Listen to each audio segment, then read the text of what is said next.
Good afternoon, everyone. You are welcome to this new ESID Grand Round winner. The topic is update on the Mendelian susceptibility to mycobacterial disease, clinical, immunological, and genetic feature. This is a great topic, and we have excellent speaker today, Mahnaz Jamee, Abderrahmane Errami, Ana García-Soidán González, and Jérémie Rosain. The program is, as you see here, you are welcome, and different topic. The first speaker is now Mahnaz Jamee. You are welcome, Mahnaz. Mahnaz is the researcher in the fields of inborn error of immunity. She studied medicine at Auburn University of Medical Science and received a distinct elite MD student award. He initiated research on this topic with dysregulation phenotype at the medical school under the guidance of the professor ESID. She has been honored with several fellowships, including ESID branch grant, which facilitated her research at the Laboratory for Pediatric Immunology at Leiden University Medical Center, led by Professor Miriam van der Burg. Additionally, she served as an early career research editorial board of clinical and experimental immunology and as the section editor for the immunodeficiency in the Orphanet Journal of Rare Disease. Mahnaz, you can start, but just I wanted to remind all of people, please ask a question in the Zoom section and answer section, not on the chat. Thank you.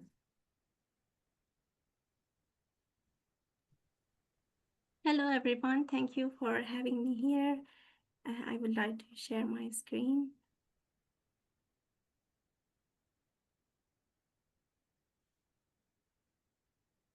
So can you see my slide? Yes, this is good. Okay. Today, I would like to present an overview of different aspects of MSMD, and this presentation is based on our recent systematic review on 830 patients with this condition that are published worldwide. So here is a brief disclosure. This is what we will cover today. I would give a definition and talk about the pathophysiology of the disease, and then go through the demographic, clinical, immunological, and genetic features. And at the end, I will discuss the treatment options and future perspectives. So MSMD is a rare inborn error of immunity. It is categorized under the umbrella of intrinsic and innate immunity in the IOIS classification. The patients, affected patients have predisposition to the weakly virulent mycobacterial species such as BCG and non-tuberculosis mycobacteria. Some patients also have infection with the more virulent mycobacterial tuberculosis. And what is interesting is that these patients may also be affected with other intracellular microorganisms besides mycobacteria, such as Salmonella species and other viral or fungal infections, depending on the geographical region. The first identification of the mutation that was related to the MSMD was in the interferon gamma receptor 1 in about 3 decades ago. And until now, 21 genes are identified as the etiology of this disease. Here you can see these genes and the time frame that they are discovered. So there are 3 modes of inheritance: autosomal recessive in 80% of patients, autosomal dominant, and X-linked recessive.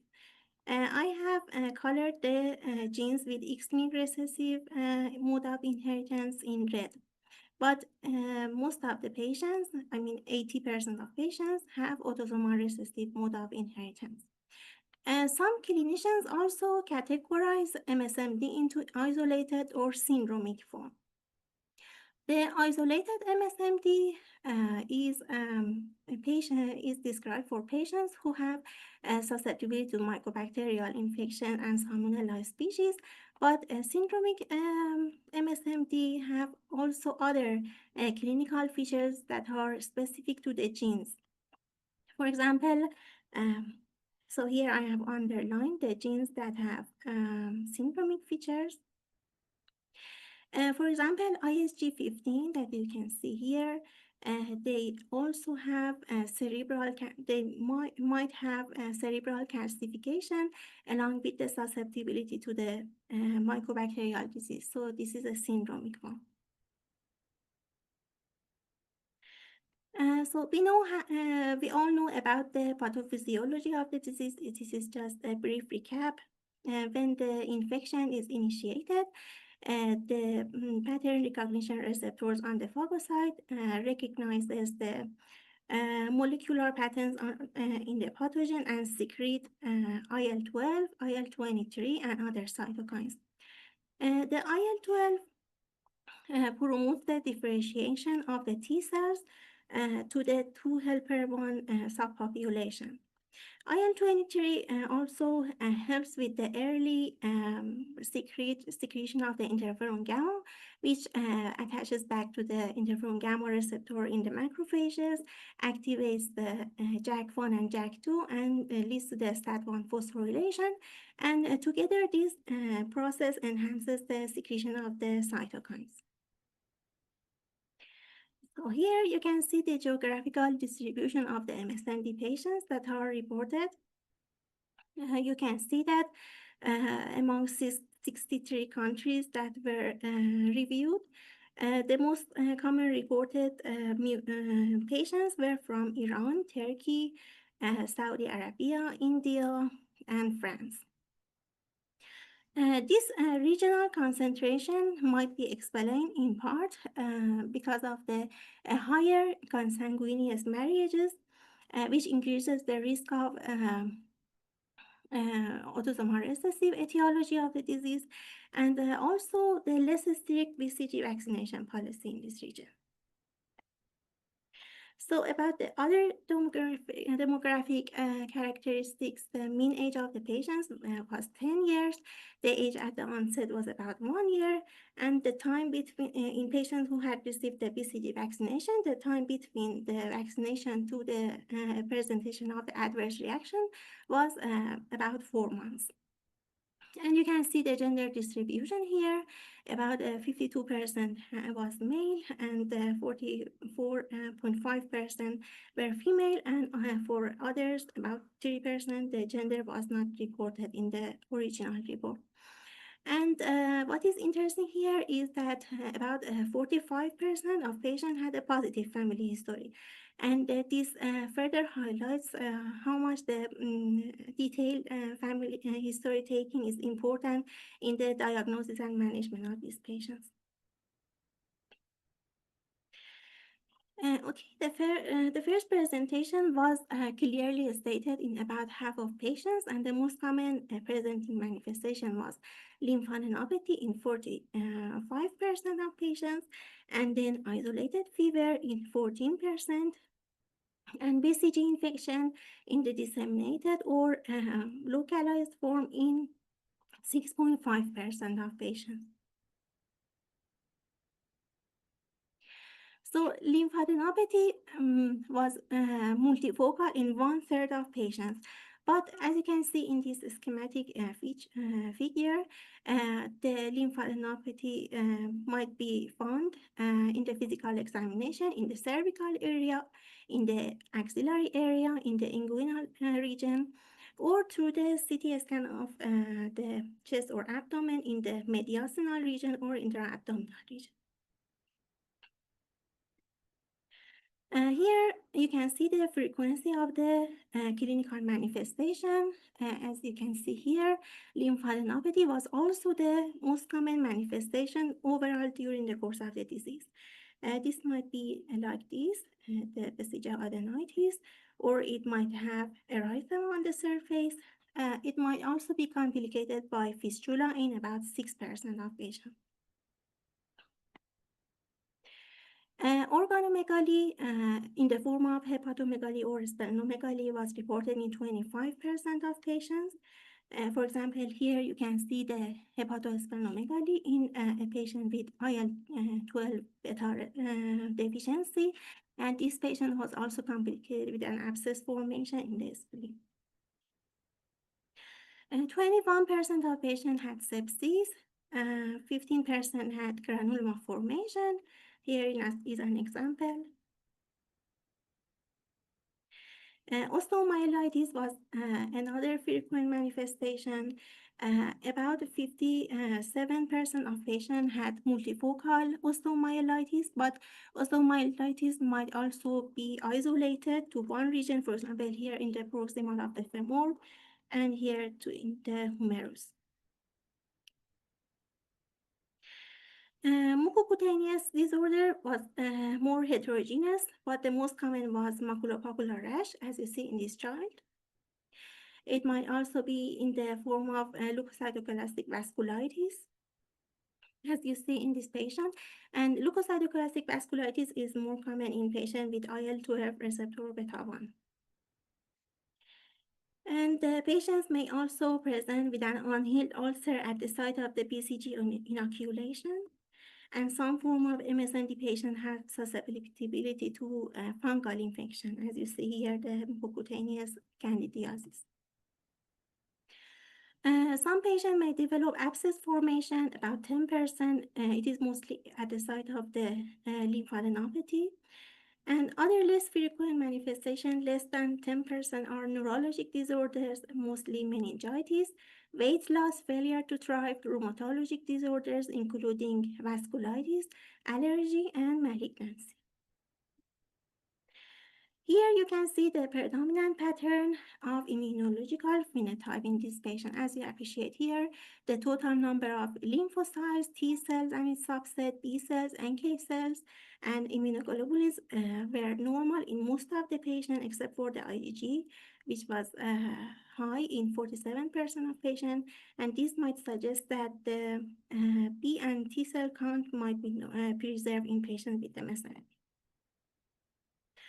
Here you can see the genetic distribution in the patients with MSMD, and about you can see that the IL-12 receptor beta-1 and interferon gamma receptor 1 constitute most of the patients in about 61%. And we identified 299 type of mutations, and the most common types were missense mutation, insertion deletion, or nonsense mutation. But the mutations were evenly distributed along the genes, so we didn't find any mutational hotspots. So the purpose of treatment in MSMD is infectious control. You can see that the antimycobacterial agents are used in about 47% of patients with 80% response. Other adjuvant treatment were interferon gamma and interferon alpha in 20% and 2% of patients respectively. It was also associated with favorable outcome, restriction of the infection, but it was not accessible in many countries. Surgery in any type was reported in 14% of patients, and it included lymph node resection and drainage of the abscess or empyema. And the only curative treatment was hematopoietic stem cell transplantation, but only in 39 patients were reported. And here in the right, you can see the distribution of the genes of patients who had received the HSTT. And 1/3 of patients died post-transplant, mostly due to the sepsis. Gene therapy is another prospective tool for the treatment of this patient, but it is still in the experimental stage. So there are some areas that needs attention here. The first one is the issue with the BCG vaccination in endemic areas. It is apparent that the changes in the BCG vaccine policy can decrease the MSMD-related mortality. The second one that we all can contribute to is the registration of MSMD patients worldwide and a precise follow-up of the patients throughout their generations to see the natural history of these patients and the response to treatment. And the third one is that the genetic diagnosis is very important in MSMD patients. It ensures the diagnosis, gives us an insight on the prognosis of the disease, and helps us to choose the targeted treatment for these patients. So thank you for your attention. I would like to thank all the contributors to this extensive review. Thank you, Maghna.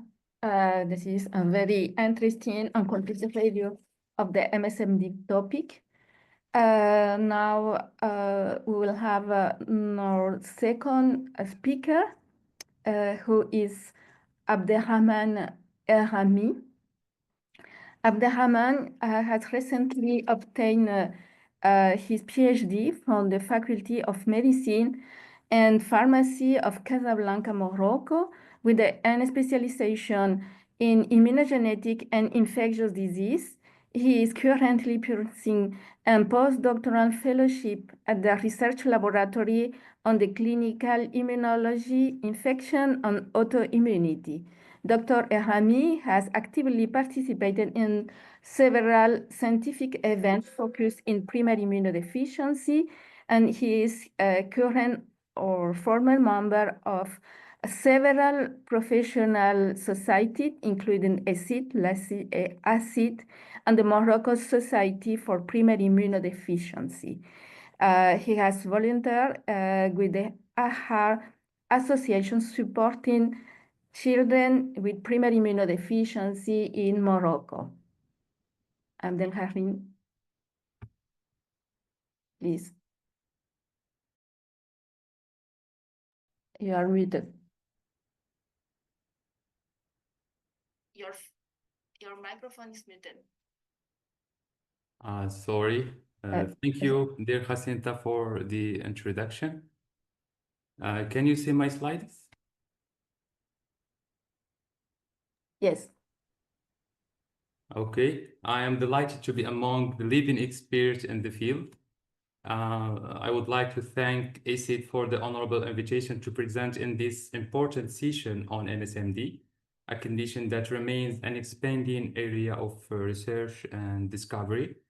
MSMD may also offer a key to understanding and eventually overcome one of the greatest challenges for humanity, which is tuberculosis. So, as Mahnaz said, MSMD is a rare primary immunodeficiency classified as a defect in intrinsic and innate immunity. It has a broad clinical heterogeneity, and accordingly, two main clinical forms are recognized: isolated MSMD, in which patients are susceptible only to mycobacterial infection, and syndromic MSMD, where susceptibility extends to other infectious or non-infectious diseases.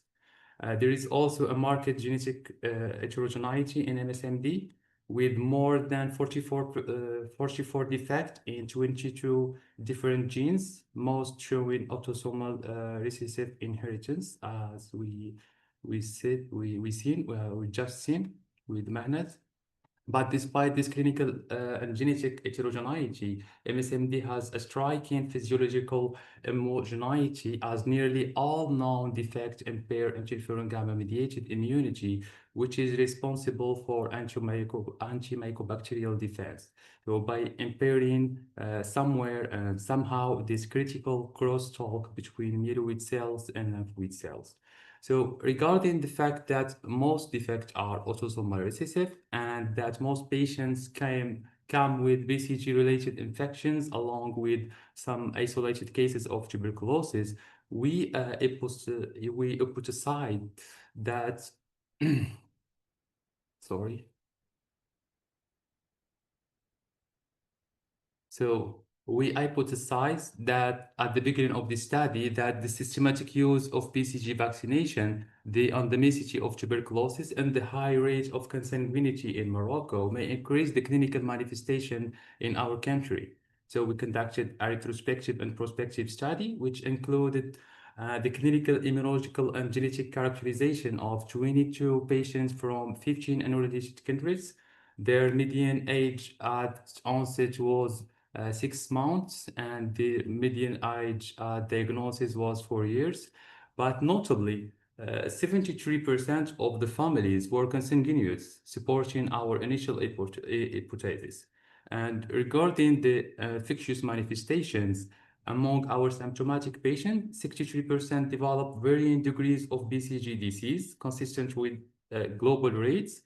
And patient who did not experience complications from BCG vaccination later developed severe forms of tuberculosis and represent 21% of our patients, whereas globally tuberculosis accounts for only 1 to 5% of MSMD cases, which highlight the influence of TB endemicity in Morocco. Salmonella and salmonella were less frequent, while viral infections were among ward ranges. So we identified 12 distinct mutations in 6 different genes in our cohort of 22 patients, with autosomal recessive inheritance in 73% and autosomal dominant in 27% of kindreds, aligning with the fact that autosomal recessive PIDs are more prevalent in regions with high consanguinity, such as the MENA region, and the fact that more than 74% of all MSMD defects are in the world are autosomal recessive, further confirming the impact of consanguinity in our context. Moreover, having 32% of patients with autosomal dominant form suggests that beyond consanguinity, the Moroccan population may also have other genetic particularities, like, for example, a large and diverse gene pool. Supporting this, when compared to a recent systematic review of reported MSMD cases worldwide, the number of patients in our study represent 10.6, 34, and even up to 50% and 100% of all MSMD cases in the world. Also, for many defects, the first reported cases were from Morocco. This furthermore confirms our hypothesis and highlights the importance of conducting such genetic studies in such contexts of countries.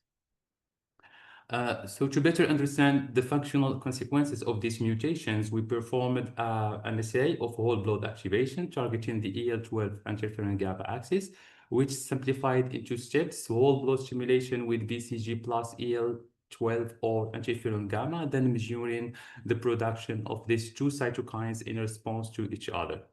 The results showed that in patients with the allelic mutations in EL12RB1, there was no production of interferon gamma, reflecting a defect in EL12 signaling.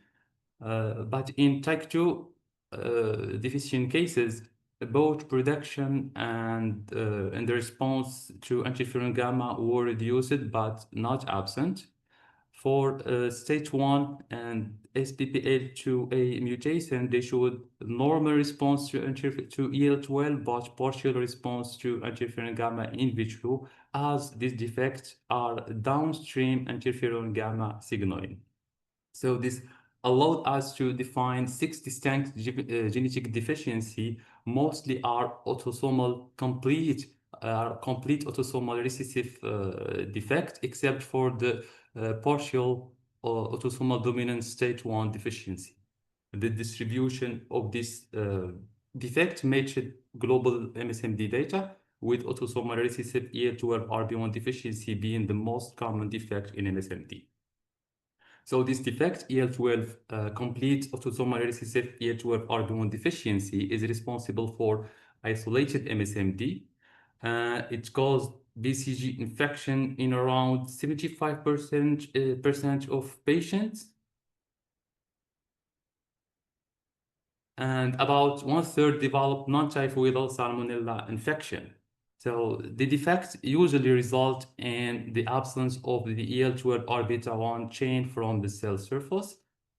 This chain is a part of two receptors, receptor of EL12 when it's attached to EL12RB2 chain, and receptor of EL23 when attached to the EL23R subunit. So both pathways are affected in complete autosomal recessive EL12RB1 deficiency, explaining the absence of interferon gamma production after stimulation with EL12 or EL23 in vitro. EL23 is also implicated in EL17 responses, which are essential for antifungal immunity, explaining the 27% of cases of chronic mucocutaneous candidiasis, CMC, in patients with this defect. But interestingly, none of our cases has this defect, has this infection or any fungal disease. We don't understand yet. Why? We don't understand why yet. So although prognosis is good in this defect, we had a case of spontaneous recovery from local regional BCG disease without any medication. Unfortunately, we had two deaths, one due to surgical complications and the other one to pulmonary tuberculosis. So the presence of asymptomatic individuals reflect the incomplete penetrance in this deficiency, estimated between 64 and 79%, likely due to residual interferon gamma production from alternative pathways, since both EL12 and EL23 path signaling are abolished.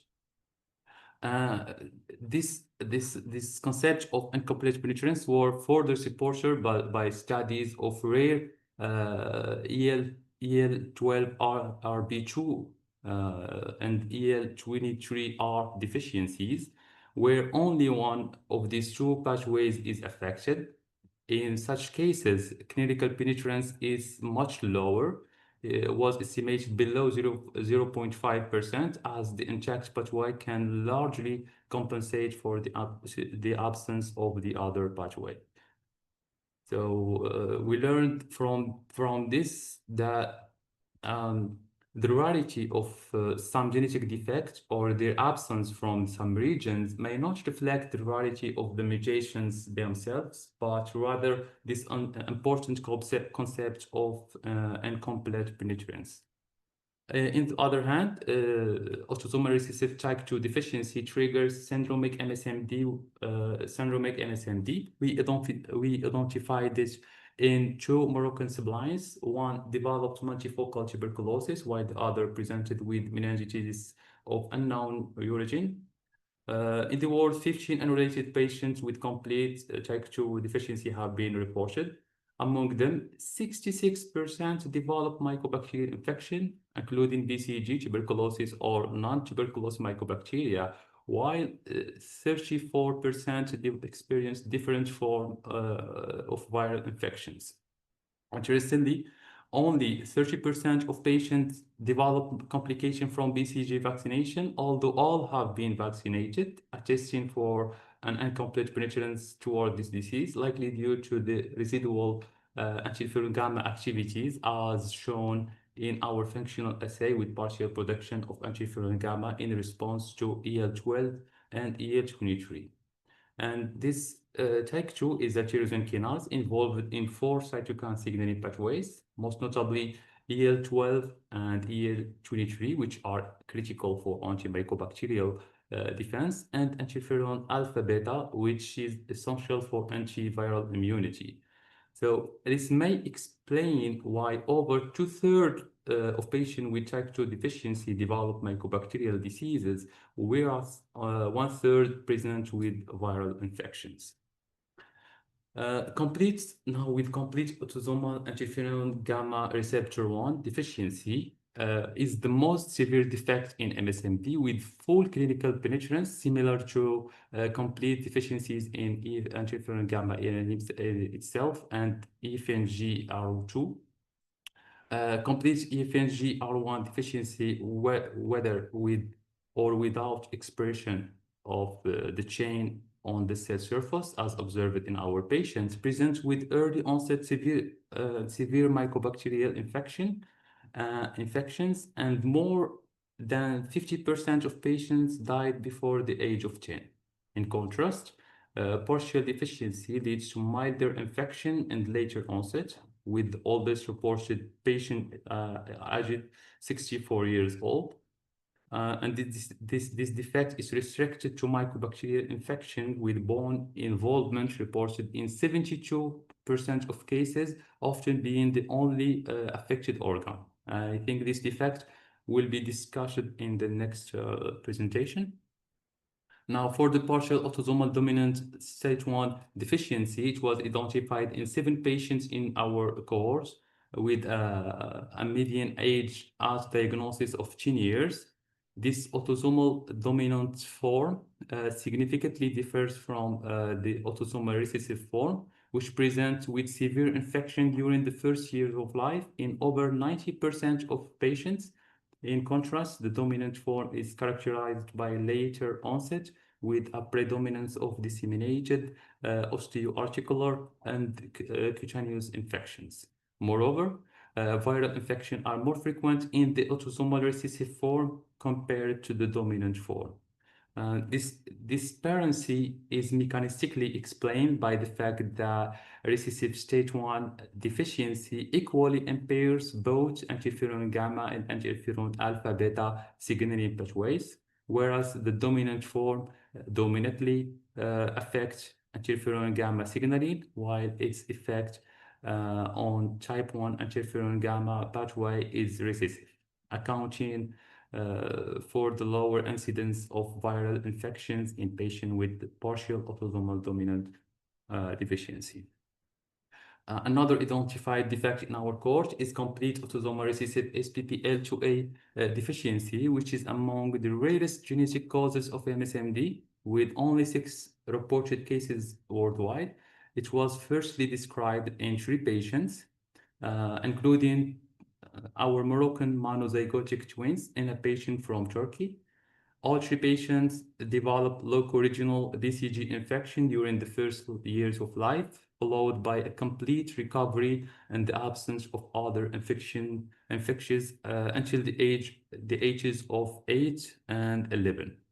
The Moroccan mutation results in complete absence of SPPL2A protein expression, whereas the Turkish mutation leads to the production of a truncated non-functional protein. But in both cases, patients showed impaired response to interferon gamma stimulation, which was explained by 2 mechanisms. One, an intrinsic reduced capacity of certain T cells subset to produce interferon gamma like Th1 and CD4 plus T cells. And secondly, a decrease in the number of interferon gamma responsive dendritic cells, especially the conventional dendritic cells 2, CDC2. So how this happened? SPPL2A is an intramembranous protease involved in the processing of MHC class 2. So it specifically cleaves the invariant chain compound CD74, allowing proper presentation of the peptide-loaded MHC class 2 on the surface of immune cells. And in the absence of SPPL2A, CD74 is not adequately processed and instead accumulate within the cell, causing cellular toxicity and reduction in this specific dendritic cell population. This absence of MHC class 2 may explain the impairment of production of interferon gamma by CD4 T cells and Th cells, since they depend on a proper MHC class 2 presentation for their activity. The last defect in our cohort was complete autosomal recessive TB deficiency, which is the rarest defect in MSMD, with only one case worldwide, which is our patient who presented with syndromic MSMD manifesting as disseminated BCG infection along with upper airway hyperreactivity. This case has been the subject of significant scientific publication because it was known that TB deficient mice exhibit high susceptibility to mycobacterial infection. So the clinical phenotype observed in our patient was consistent with the murine model. Now, complete autosomal recessive TB deficiency is known to cause syndromic MSMD through two distinct mechanisms. First, a reduction in the number of interferon gamma producing lymphocytes and with an intrinsic impairment of the ability of the remaining lymphocyte to produce interferon gamma. So the result confirmed that interferon gamma mediated immunity is essential for the host defense against mycobacteria, and the mechanisms of MSMD causing defects include either an intrinsic defect affecting either the function of lymphoid or myeloid cells in the production or response to interferon gamma, as observed in all deficiencies in our cohort, or a count defect affecting the development of lymphoid cells that produce interferon gamma, as seen in TBX21 deficiency, or a defect in count defect affecting the development of myeloid cell that responds to interferon gamma, as seen in SPPA2A deficiency. And interferon gamma is now known as the quantitative measurable trait that determines several variables. It determines penetrance, as the more there is residual production or response to interferon gamma in a defect, the less complete the clinical penetrance is. It also determines the severity, as defects with more profound interferon gamma deficiency are associated with severe and greater susceptibility to even weaker mycobacteria.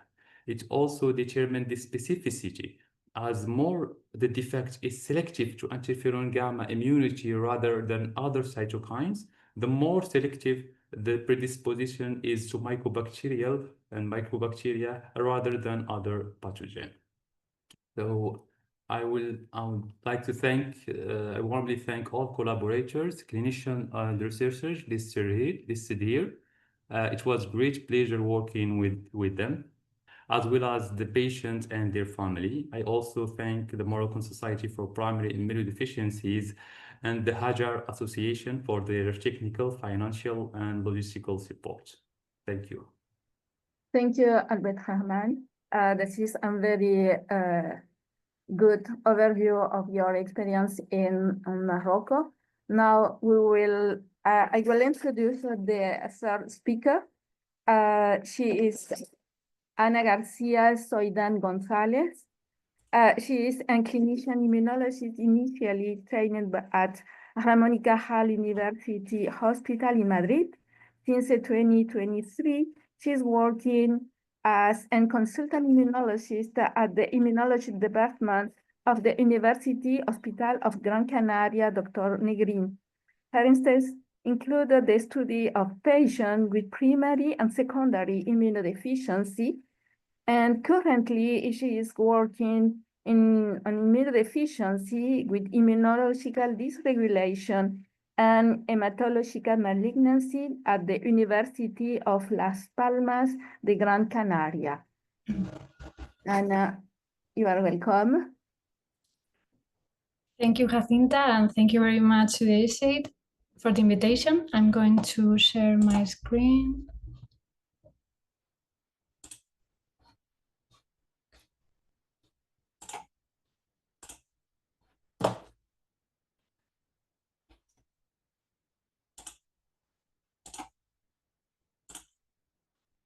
Please let me know if you see my presentation. Yes. Okay.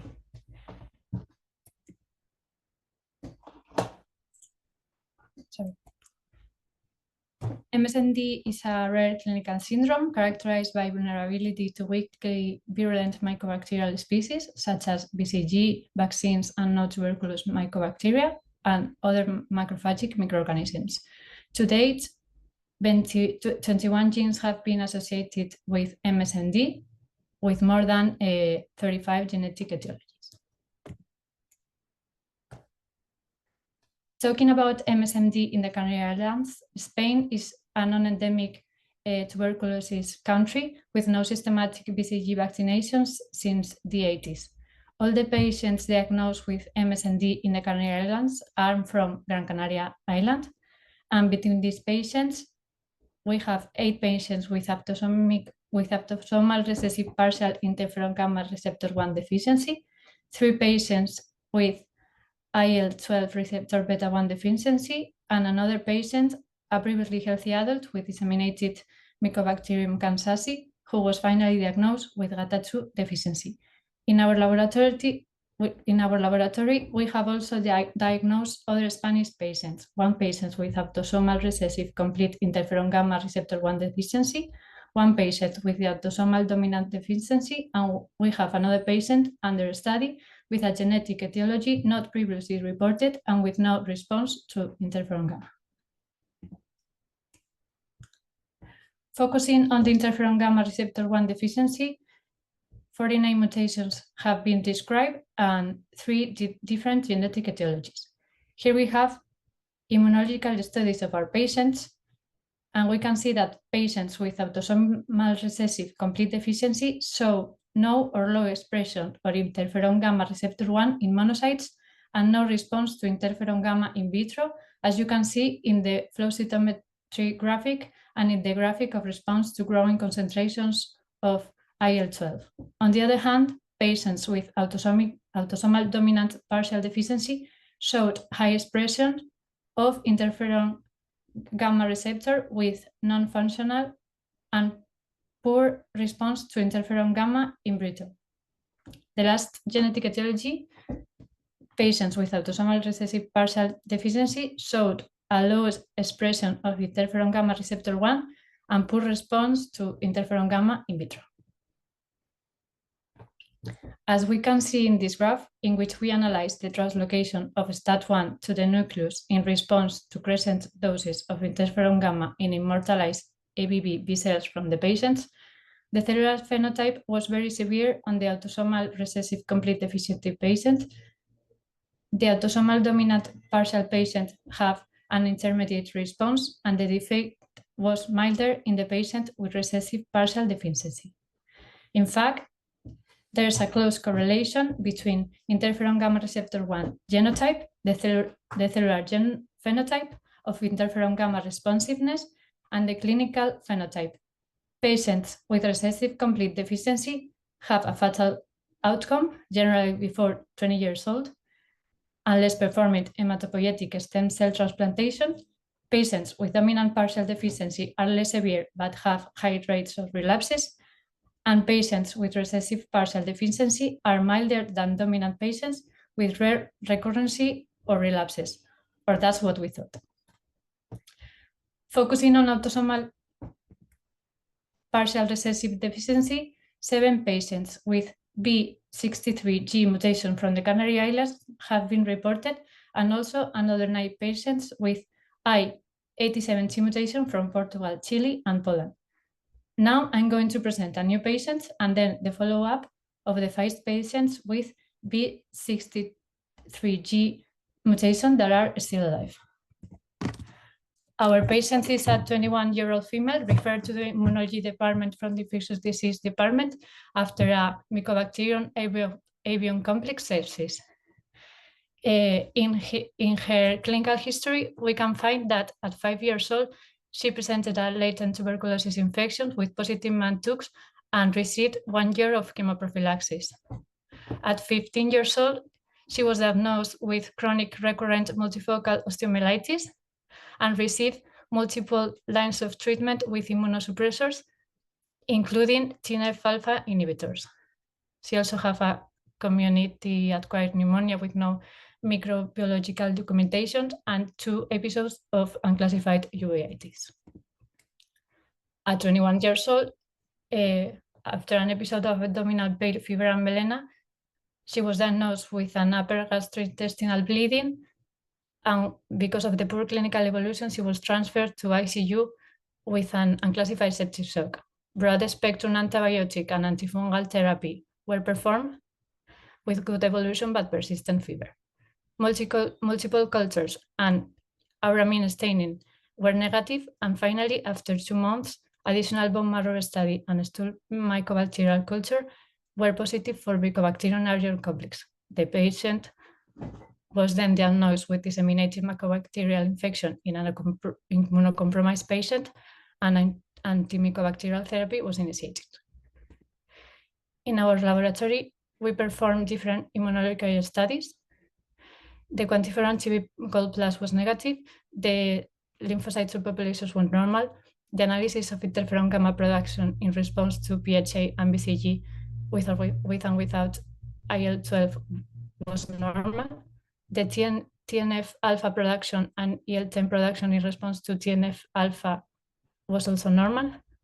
And the analysis of IL-12 and TNF-alpha production in response to LPS and increasing concentrations on interferon gamma showed an absence of IL-12 and TNF-alpha production in response to low concentrations of interferon gamma.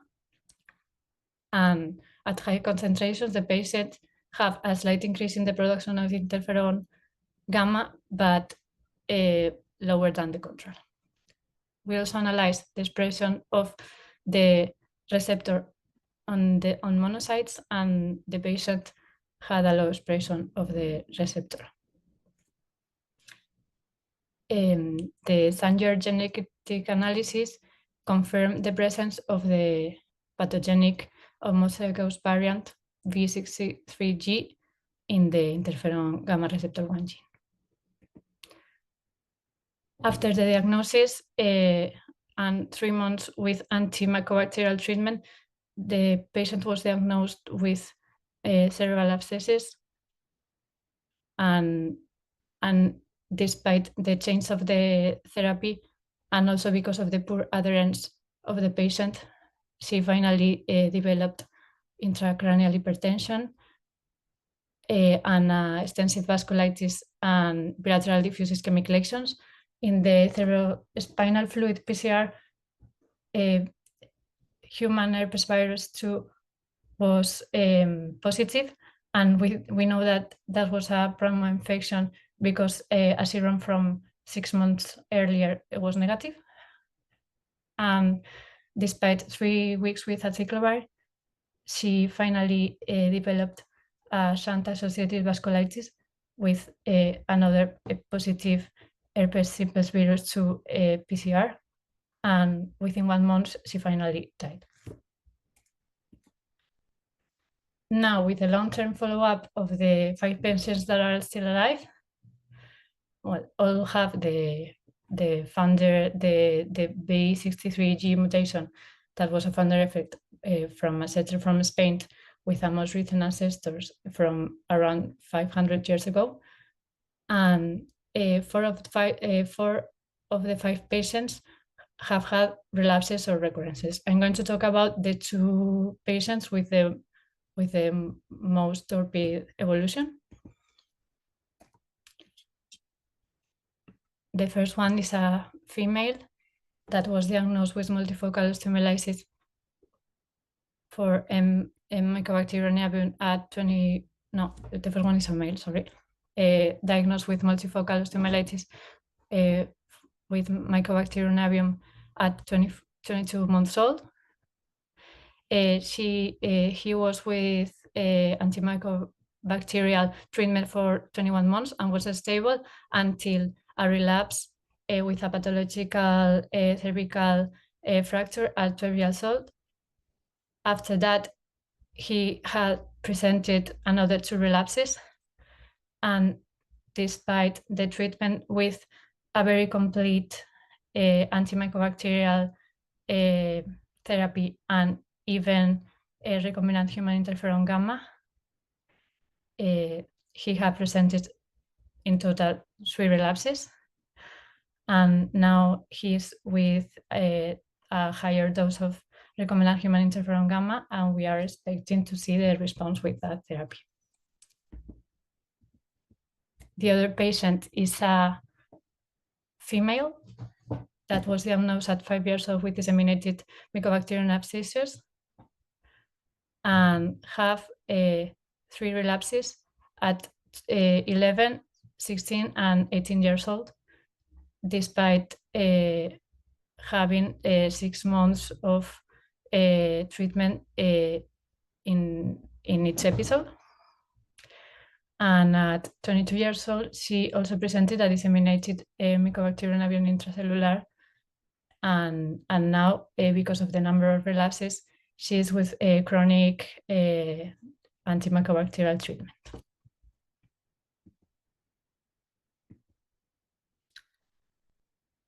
Our conclusions are that it's very important to note that there's a close correlation between interferon gamma receptor 1 genotype, the cellular phenotype of interferon gamma responsiveness, and the clinical phenotype. The partial recessive interferon gamma receptor 1 deficiency patients saw more relapses and recurrences than initially described. They might need chronic antimycobacterial therapy, prophylaxis, with or without recombinant human interferon gamma to reach clinical stability.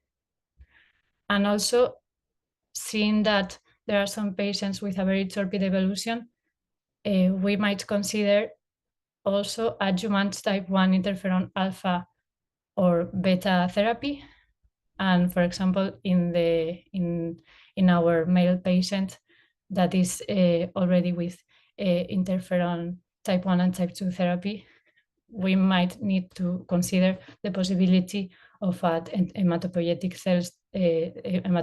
stem cell transplantation, despite the risks, because the actual evolution of the patient isn't very well.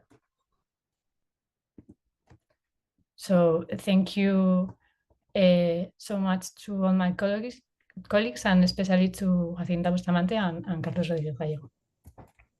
Thank you, Anna. That is, again, another very good overview of MSMD, in particular for the partial recessive gamma R1 deficiency, in which Carlos contributed a lot. Thank you. Now is the last speaker.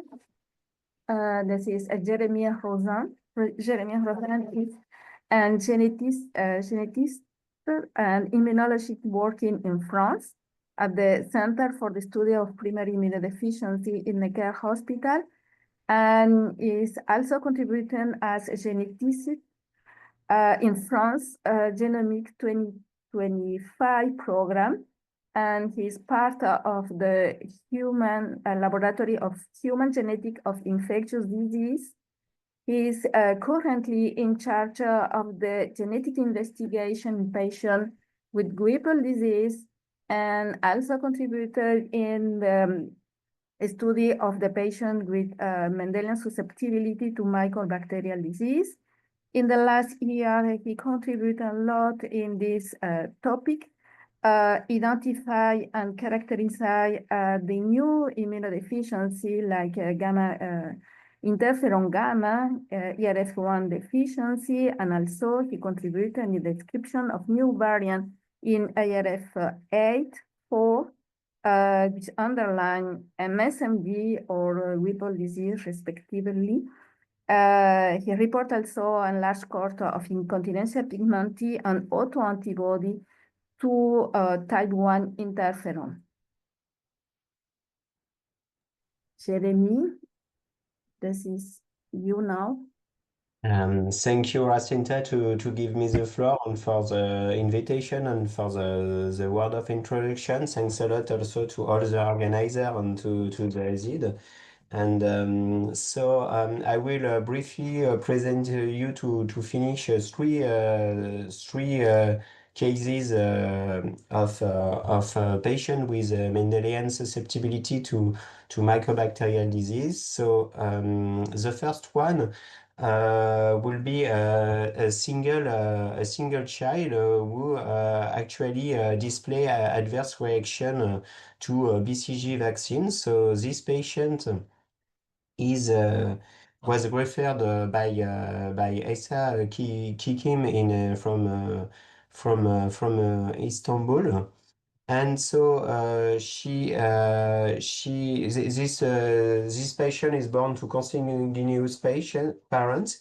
He was vaccinated with BCG vaccine at birth and quite swiftly developed left axillary swelling and also disseminated infection to BCG that became very obvious at the age of 6 months old.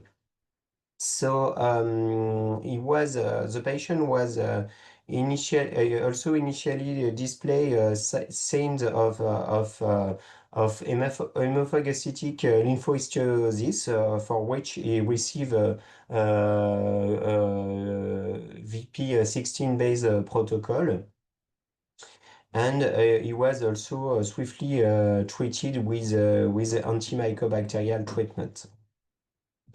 So this is a quite a very early onset disseminated mycobacterial disease following vaccination with BCG. So you have to consider that for BCG, the duplication rate of the bacteria is 20 days. This is why you still need a few months to have the infection be really visible, clinically visible. And so this patient was investigated through clinical whole exome sequencing by the Turkish team, and they identify a single nucleotide variant in interferon gamma gene.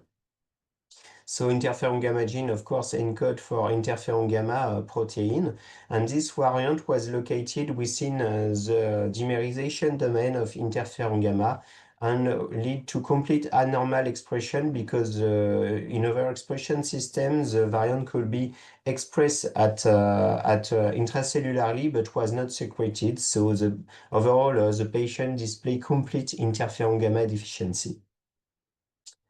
So as Errami and Anna and Mahnaz have presented you, complete abolished response to interferon gamma is one of the most severe form of MSMD, and patient need hematopoietic stem cell transplantation to survive. However, in that case, we had the opportunity to treat the patient with recombinant human interferon gamma. Something that, of course, you cannot do in patients with a deficiency in one of the receptors subunit because cells are completely unable to respond to interferon gamma. But here, the patient could be treated with recombinant interferon gamma, and we could even identify in vivo that this lead to an in vivo response with induction of several interferon stimulated genes. And so overall, in this setting, recombinant interferon gamma therapy as well as to antimycobacterial treatment may represent either a long-term treatment if no HST are possible, or if an HST is still considered, may be used as a bridge therapy to control the infection. I will now present you two other clinical cases, this time of patient with severe Mendelian susceptibility to mycobacterial disease. So the first one is this patient, as was referred to by Natalia Towell, who is working in the north of Argentina. And this patient has lived for 8 years, and during these 8 years, she was constantly almost constantly sick with low virulent Mycobacteria. So she has presented BCGosis when vaccinated at birth. Then 2 episodes of infection to Mycobacterium avium, and also an episode of infection to another intramacrophagic pathogen, Histoplasma capsulatum. And she also then later present other infection to Mycobacterium intracellulare subspecies chimerae. So the patient was almost constantly treated with multiple antimycobacterial drugs, but she eventually passed away at the age of 8 years old. And the second patient that we recently investigate was this patient, followed by Dr. Özden Türel in Istanbul, in Turkey. So this patient, similarly to the other, present adverse reaction to BCG when vaccinated at birth. Then later disseminated infection to a low virulent Mycobacteria, as well as to more recently a pneumonia to another intramacrophagic bacteria, Serratia marcescens. So we investigated these 2 patients with whole exome sequencing, and we evidence in these 2 ones the homozygous nonsense variant in a gene named IRF1 that encodes for a transcription factor. For an eponym transcription factor, and in overexpression system, we found that both variants were complete loss of function, suggesting that both patients display complete abnormal, complete autosomal recessive IRF1 deficiency. And so this deficiency was never reported. With us study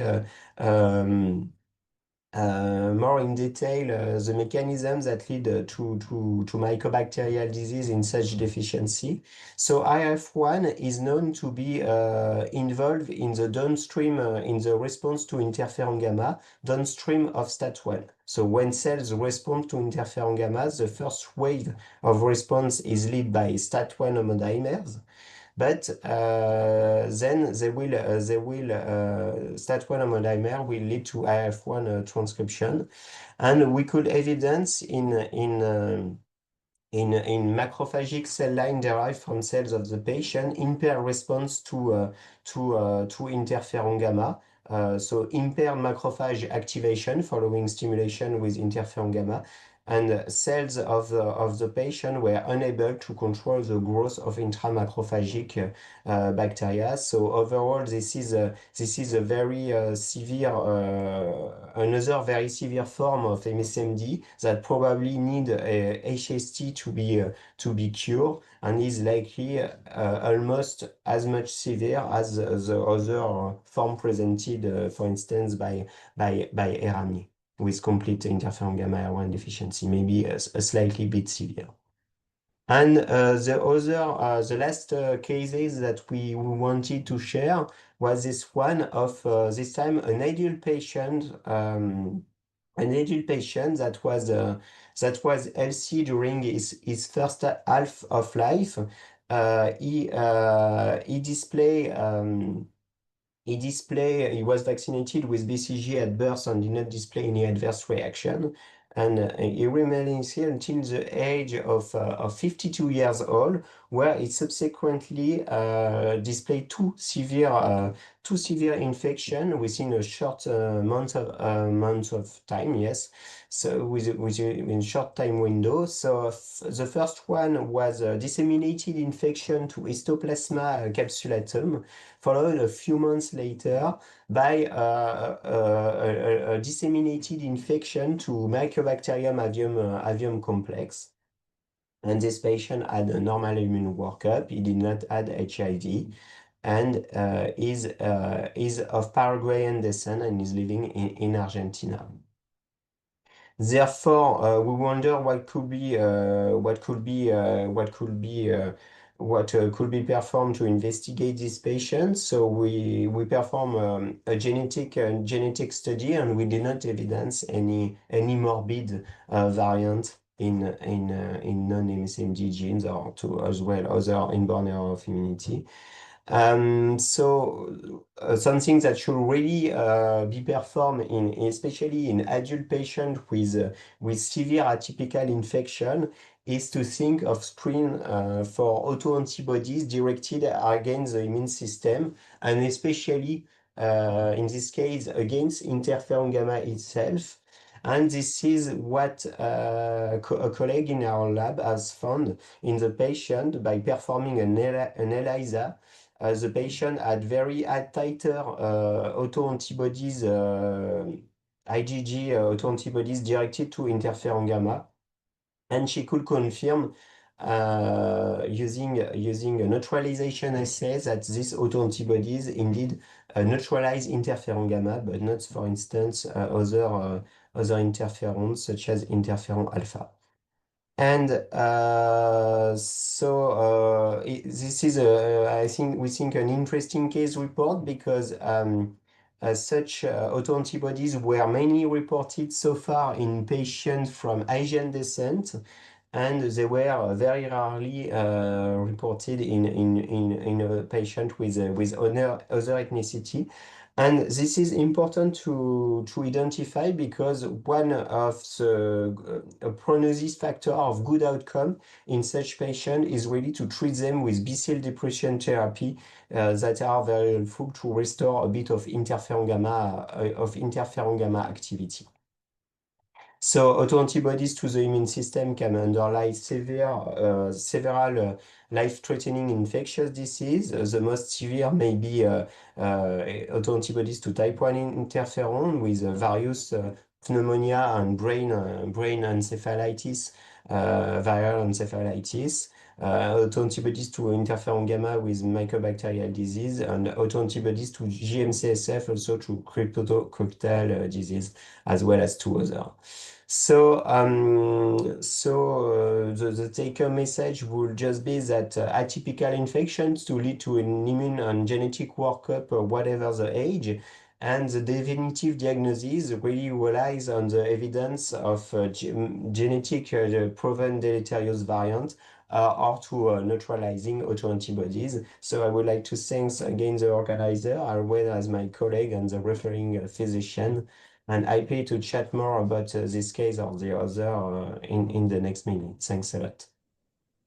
Thank you, Jérémie. Thank you for introduction of autoantibody to interferon gamma, because it's an important etiology, phenocopy of MSMD, and is very useful to detect, but to study the adult patient, not restricted to the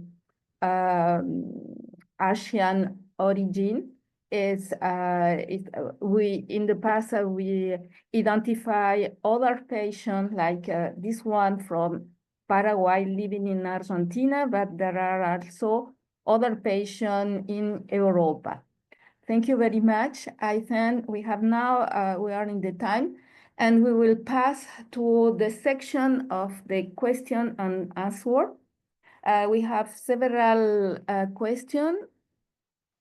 The first, I don't know if the first, but I have for Vinesh Pandayarahan, what proportion of disseminated BCG does not have a well-characterized genetic etiology in your cohort? I suppose what is the cohort, Vinesh? It's probably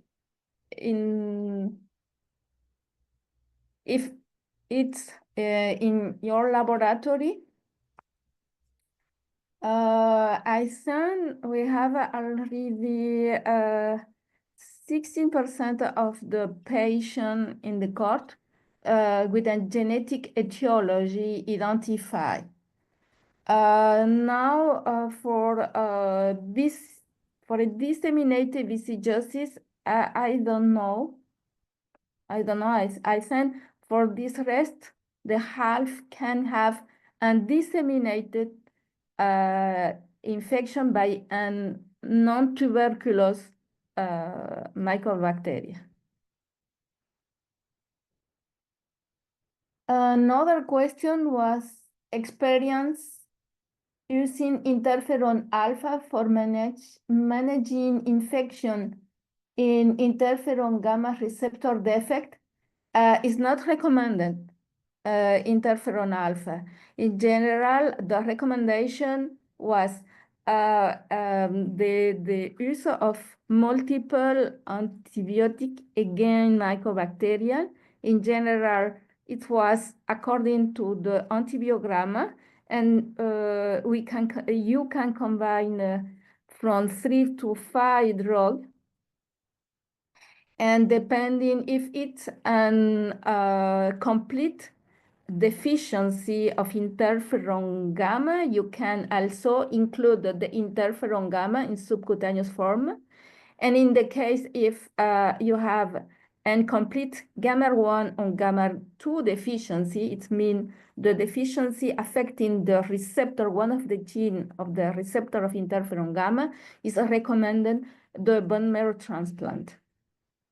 And for the rest, when you have a residual interferon gamma activity, you combine antibiotic with interferon gamma if it's possible, but it's for a long time. This is good for the people. Another, it was patient diagnosis in Gran Canaria were immigrants from Morocco. Ana, maybe you have the answer. Yes. Thank you, Jacinta. No, Dr. Rodriguez Gallego have found in the paper that I previously showed you that the common ancestor is most likely from the Iberian Peninsula, probably from Spain, because the Canary Islands are populated around the 14th, 15th century with a lot of Spanish population. So that's the origin of the mutation. Thank you. Another question is, what may be the physiopathological cause of the increased risk of non-tuberculous mycobacterial infection among MSMD patients? Can you underline them?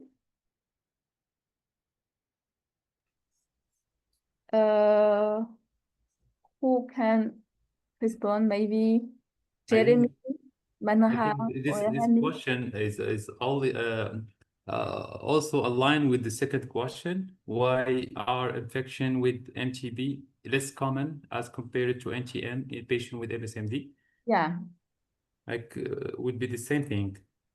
For me, I think because we have tuberculosis endemic in Morocco.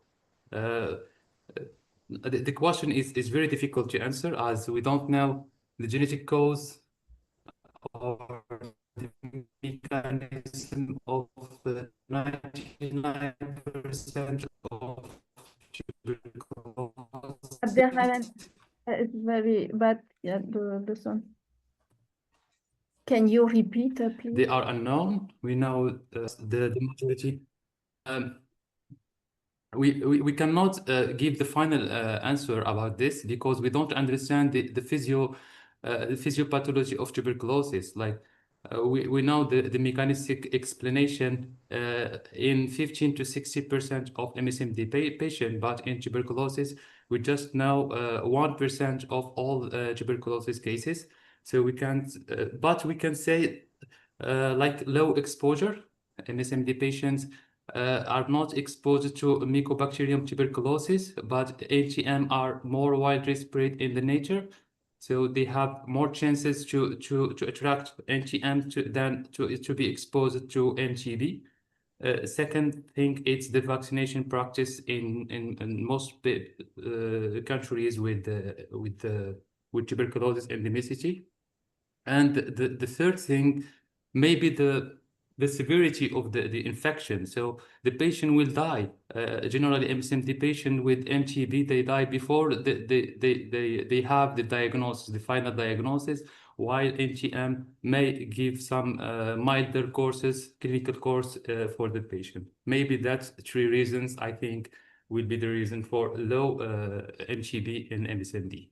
Yeah, another probably is that for MSMD, we have a long experience, more than 25 years. And now we encourage the physician to contact for the study of genetic disease in TB patient. Yes, so I agree.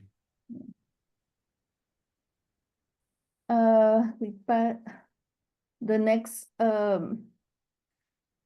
would like to ask about interferon gamma receptor mutation for making a decision about the bone marrow transplant as the treatment. Should we perform a functional assessment, or could we decide by patient phenotype?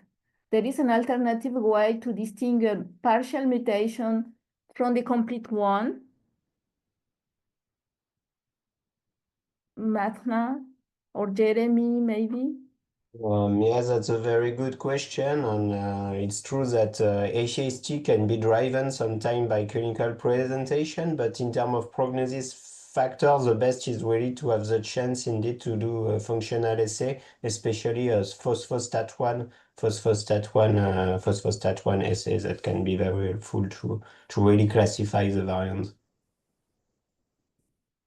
And then ESID to contact us to verify the variant, because sometimes we can have in the repertory some of non-published variant, and maybe that can help you with the definitive diagnosis.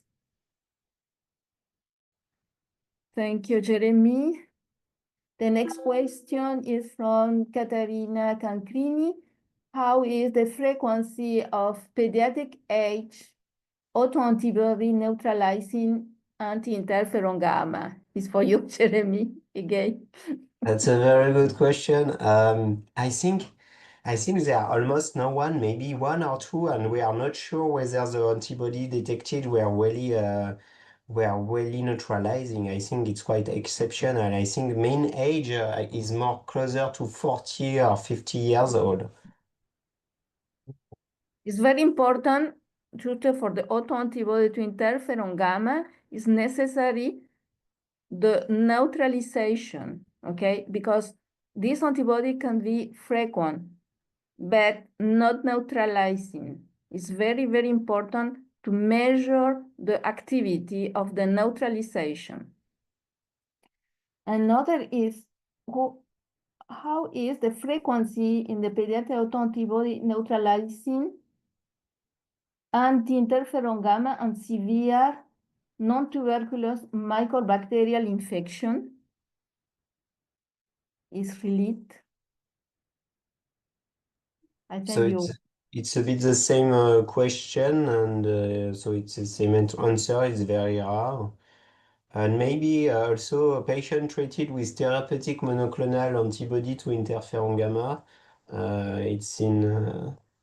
There are some clinical trials around the world. Maybe they can also develop such infection if they are long-term treated. Thank you. Alberto Alfaro, thank you all for this excellent presentation. Regarding the patient from Canary Island, did the cases who received anti-TNF therapy for CRMO experience worsening of their mycobacterial infection? Thank you for the question, Alberto.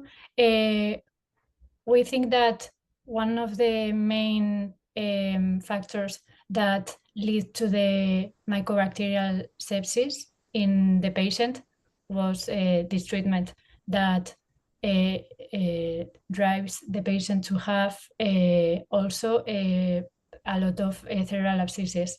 So anti-TNF alpha therapy, in this case, we think that was unlucky option. Okay. Anonymous is, can you please comment on BCG arthritis with not other symptom, non-bone involved, has is been seen in MSMD? I can Mahnaz, yes, excellent. comment, yes.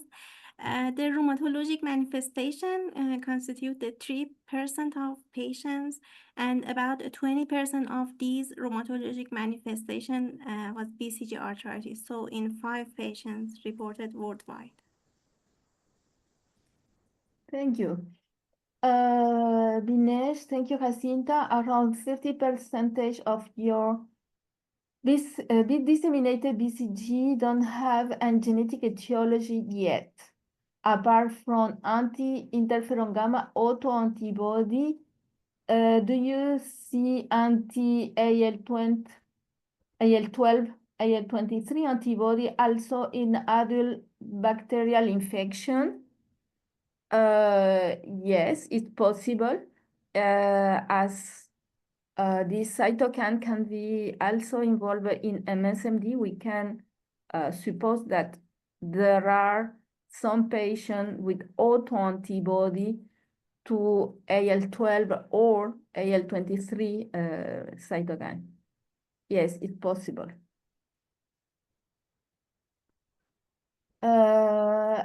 What about isolated neck lymphadenitis caused by non-tuberculous mycobacterial in children? Are there any circumstances in the course of this condition when one should start suspecting MSMD?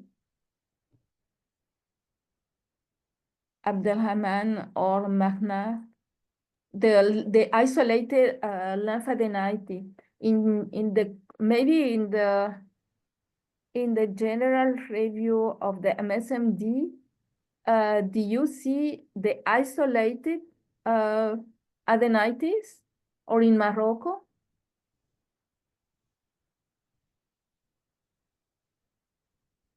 As in Morocco, we didn't find any cases of lymphadenitis in our cohort. I think Mahnaz will have the answer, please. No, actually, I don't have the answer, but the non-tuberculosis Mycobacterial was reported in 22% of patients, but we did not calculate the form of isolated lymphadenitis in these patients. So I don't have the answer. Yeah, it's more difficult to identify the genetic disease. I think it's necessary for that to have a very large cohort to obtain an enrichment for the identification of genetic disease. Thank you, Mahnaz. Aparna Dalvi, which test was used to confirm non-tuberculous infection and susceptibility? I suppose that the test for the genetic identification. Who is the speaker? Like to send a response?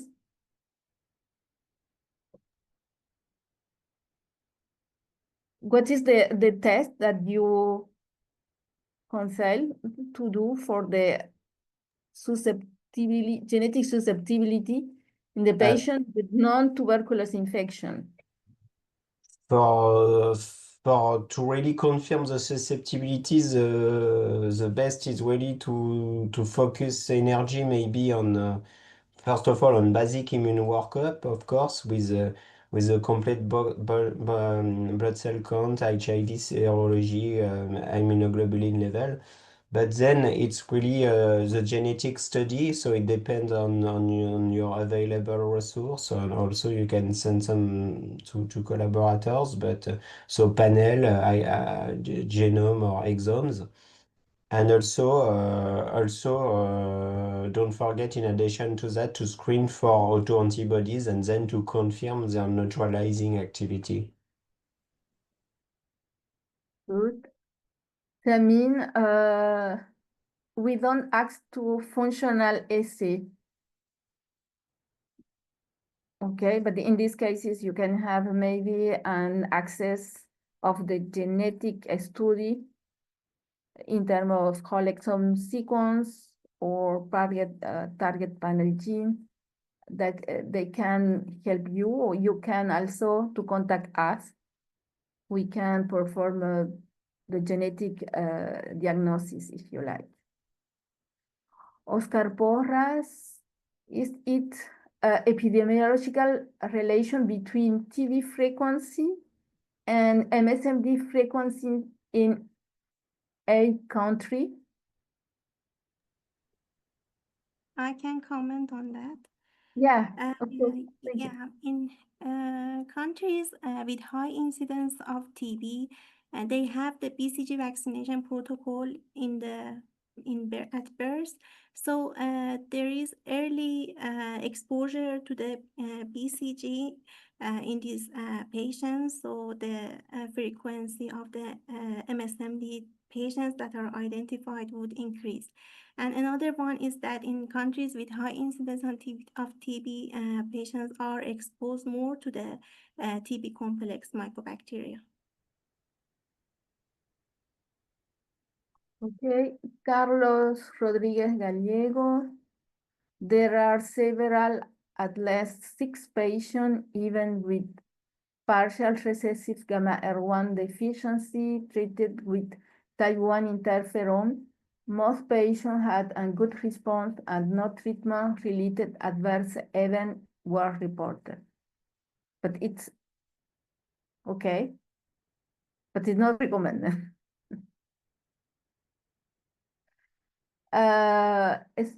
Another is, does BCG work better than LPS when examining the production of interferon gamma in a laboratory setting?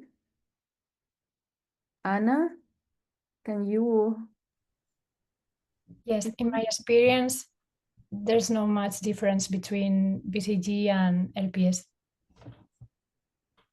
Okay, thank you. And it's the same for in PBMC, or it was in whole blood? In PBMC.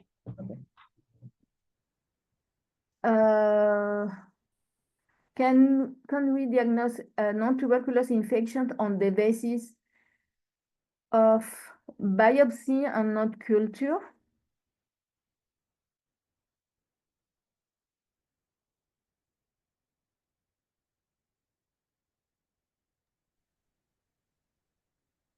Okay, Mahnaz. I don't have a comment. I think now with the PCR, the basis of a biopsy are generally way depassed by the physician in the diagnosis of either tuberculosis with the old granulomatous with necrosis. This question now we move beyond this question because now we have the PCR which doing the work. Okay, thank you. We have the last question is about lineage again. Doing a quantiferon goal assay can be a good screening for interferon gamma production defect. Jérémie? So it's true, it's been reported in patients with unconclusive quantiferon assay, but because you have a PHA release assay, I think, so it's been reported, but I will not say it's the standardized way of screening autoantibodies. Maybe it can be an indirect way. but I'm not really sure it's always that much sensitive, and for sure it's not always specific. Okay, thank you. I like to thank all participants. I like to thank the committee for this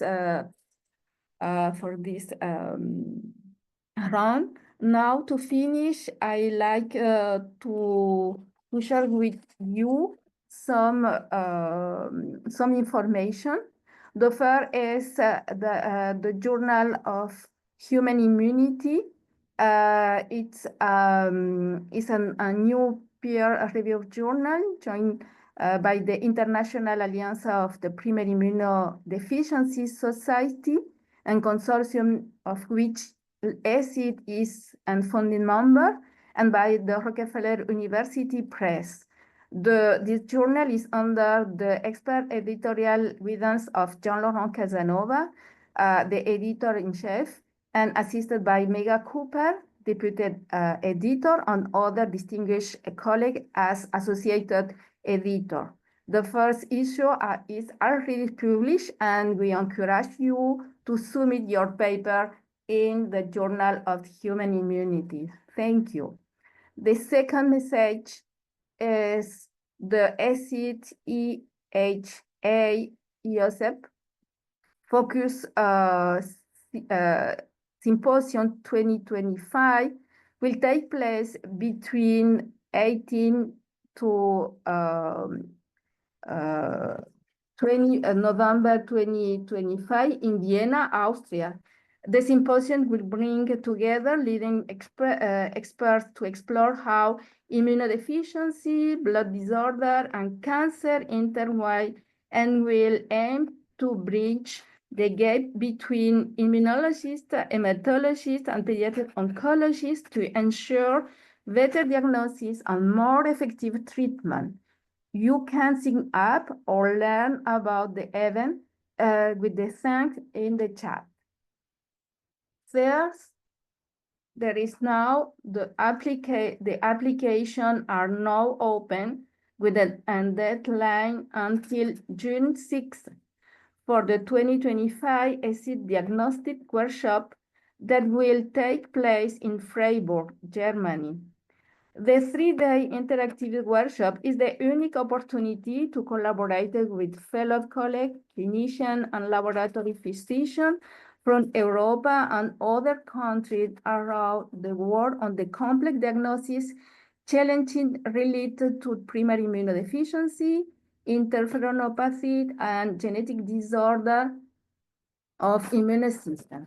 Learn more and apply using the link from the chat. And finally, ESID promote also to join this society.